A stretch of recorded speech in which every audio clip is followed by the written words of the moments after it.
মতিনগরে ভুবন পাহাড়ের পাদদেশে ব্যাঘ্র শাবক সদৃশ্য মৃত প্রাণী উদ্ধার।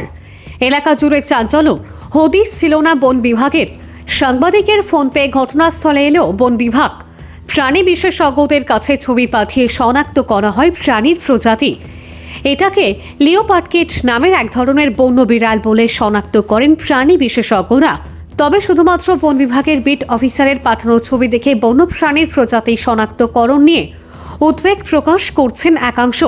যদিও বাঘ সদৃশ্য মৃত প্রাণীটিকে লিওপার্ড বলে শনাক্ত করা হয়েছে, তবুও ফরেস্ট আইনে বন্যপ্রাণীর মৃত্যু ঘটলে তার ময়নাতদন্তের প্রয়োজন রয়েছে।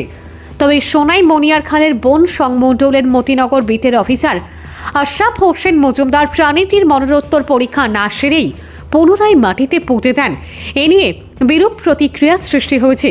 স্থানীয় সূত্রে জানা গেছে, বুধবার সকালে কয়েকজন গ্রামবাসী পাহাড়ের পাদদেশে একটি নালায় ব্যাঘ্র শাবক সদৃশ্য প্রাণীর নিথর দেহ পড়ে থাকতে দেখেন। এরপর বিষয়টি দ্রুত আশপাশের এলাকায় ছড়িয়ে পড়ে। স্থানীয় বাসিন্দাদের একাংশের অভিযোগ, বনাঞ্চলে যথাযথ নজরদারি ও সংরক্ষণের অভাবের কারণেই এ ধরনের ঘটনা ঘটছে। বাঘ সদৃশ্য প্রাণীটির মৃত্যুর প্রকৃত কারণ এখনও স্পষ্ট নয়। স্বাভাবিক মৃত্যু, খাদ্যের অভাব, অসুস্থতা নাকি চোরা শিকার, সব দিক খতিয়ে দেখার দাবি জানিয়েছেন সচেতন মহল। এ নিয়ে বন্যপ্রাণী সংরক্ষণ নিয়ে নতুন করে প্রশ্ন উঠতে শুরু করেছে। বনাঞ্চল সংলগ্ন এলাকায় বসবাসকারী মানুষদের সচেতনতা বাড়ানো, বন্যপ্রাণীদের নিরাপদ করিডোর নিশ্চিত করা এবং চোর শিকার রোধে কঠোর ব্যবস্থা নেওয়ার দাবি উঠেছে বিভিন্ন মহল থেকে। উল্লেখ্য, ইতিমধ্যে মৃত বাঘ সদৃশ্য প্রাণীটির ছবি সংযুক্ত করে সামাজিক মাধ্যমে সাধারণ মানুষের উদ্দেশ্যে অনুরোধ জানানো হয়েছে বিষয়টি ব্যাপকভাবে ছড়িয়ে দেওয়ার জন্য। প্রশাসন ও বন দপ্তরের দৃষ্টি আকর্ষণ করা গেলে ভবিষ্যতে এ ধরনের দুঃখজনক ঘটনার পুনরাবৃত্তি রোধে কার্যকর পদক্ষেপ নেওয়া সম্ভব হবে বলে মনে করছেন এলাকাবাসী। দীপাঞ্জন দাসের রিপোর্ট, আসাম প্রাইম নেটওয়ার্ক। এটা কি বাঘ আসলো নি যেটা গাড়া হয়েছে কোন জায়গাত? সামনে এখানে।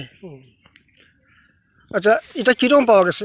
এটা তো স্কুলের রাঁধুনিয়ে দেখছে পয়লা, এরপরে হাল্লা করছে, তো বাচ্চাগুলা দৌড়াই আইসে। এরপরে মাস্টাররা আইসে, তো মাস্টারে বাচ্চারা দিয়া আবার পাঠাইছে আমরা বাড়ি থেকে কুদালা নিয়া, তো বাচ্চা এটা গাছে গেছে, অত বড় বড় বাচ্চা। আচ্ছা, এটা কি স্কুল আসলো? LP school. এলপি। আচ্ছা, ফরেস্টে জানানি হয়েছে এটা? এটা তো কি নাম, আশিকে জানাইছি। আচ্ছা, আশিককে? ও মতিনগর। আচ্ছা আচ্ছা, ফরেস্ট আইসে না এখন?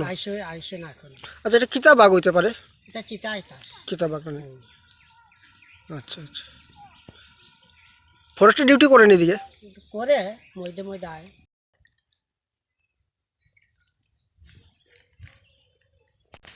কার হাল ওটা? বাঘ হাল? বাঘ আসলো নি? কত বড় আসলো? আচ্ছা, মরা পাওয়া গেছে নি? মরা পাইছে? আচ্ছা, এটা কোন জায়গা পাওয়া গেছিল এটা? আজকে নিজে দেখলাম মনে যে বাঘ কইয়া। এর আগে বাঘ দেখছি না? আমি নিজে দেখছি না, খালি ফটোটাই দেখছো? ফটো দেখছি না, তেমনি চিড়িয়াখানার ফটো উঠে থাকে না, মোবাইল এগুলা দেখছি। কিন্তু ফার্স্ট টাইম দেখছো তোমার গাঁওর মাঝে? গাঁওর মাঝে আমি বাঘ। এটা কনফার্ম নেই যে এটা চিতাবাঘ কইয়া? আমরা লাগে কনফার্ম, লেকিন এখন আপনারা দেখবা এটা কি। আচ্ছা, তোমরা তো দেখছো, যেরকম তোমরা তো দেখো আমরা মতো বাঘ কিতাবাঘ হইতে পারে? চিতাবাঘ। চিতাবাঘ না?